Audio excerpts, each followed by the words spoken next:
உலகத்திலேயே 4வது மிகப்பெரிய ரயில்வே நெட்வொர்க்காக இருக்கிறது நம்ம கண்ட்ரி இந்தியாவில் தான். 68,584 கிலோமீட்டர்ஸ் வரைக்கும் இந்த நெட்வொர்க் எக்ஸ்டெண்ட் ஆகியிருக்கு. 23 மில்லியன் பீப்புள் ஒரு இடத்துல இருந்து இன்னொரு இடத்துக்கு பயணம் பண்ணுறதுக்கு இந்தியன் ரயில்வேஸை யூஸ் பண்ணுறாங்க, அதுவும் ஒரு நாளைக்கு. இதில் அதிகபட்சமாக அன்ரிசர்வேஷன் கிளாஸ்னு சொல்லப்படுற முன்பதிவு இல்லா பெட்டிகளை பயன்படுத்துகிற மக்களோட எண்ணிக்கை தான் ரொம்பவே அதிகம். இந்தியா என்னதான் டெவலப்பிங் கண்ட்ரியா இருந்தாலும் அதிகமான மக்கள் வறுமை கோட்டு கீழே தான் இருக்காங்க. அதனால அவங்க இந்தியன் ரயில்வேஸை தான் அவங்க டிரான்ஸ்போர்ட்டேஷனா யூஸ் பண்றாங்க. இந்தியன் ரயில்வேஸ் தான் மக்கள் யூஸ் பண்ற பப்ளிக் டிரான்ஸ்போர்ட்டேஷன்லேயே ரொம்ப சீப்பான டிரான்ஸ்போர்ட்டேஷன். தூரமாக ஒரு ஊரை விட்டு ஊர் போனாலும் ஸ்டேட் விட்டு ஸ்டேட் போனாலும் ரொம்ப குறைந்த விலை கொடுத்து எல்லா கிளாஸ் மக்களும் டிராவல் பண்ணுற மாதிரி அஃபோர்டபுள் ப்ரைஸில் இருக்கிறது இந்தியன் ரயில்வேஸில் தான்.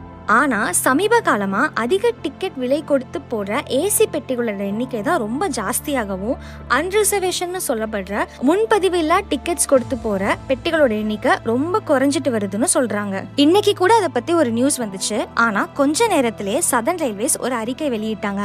அன்ரிசர்வேஷன் பெட்டிகளோட எண்ணிக்கை குறைக்கப்படல, 2 பெட்டில இருந்து அதை 4 பெட்டியா கூட்டதான் செஞ்சிருக்காங்க அப்படின்னு ஒரு அறிக்கை வெளியிட்டாங்க. ஆனா ரியாலிட்டி என்னன்னா அந்த 4 பெட்டிகள் கூட போதுமானதா இல்ல. ஏன்னா இந்திய மக்களோட ஜனத்தொகை ரொம்பவே அதிகம்.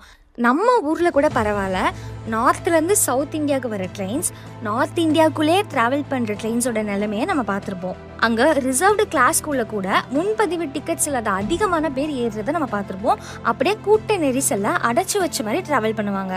இது எப்படி இருக்குன்னா 100 பேர் டிராவல் பண்ற பெட்டியில கரெக்டா 100 பேர் டிராவல் பண்றாங்க.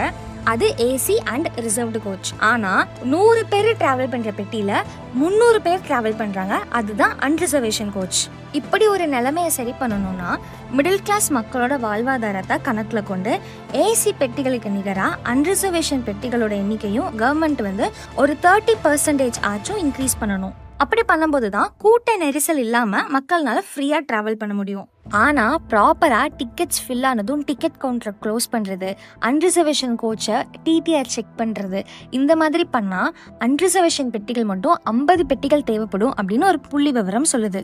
இதை மனசுல கொண்ட கவர்மெண்ட் மக்களுக்கு இன்னும் சில ப்ராப்பரான ஸ்டெப்ஸ் எடுப்பாங்கன்னு நம்புவோம்.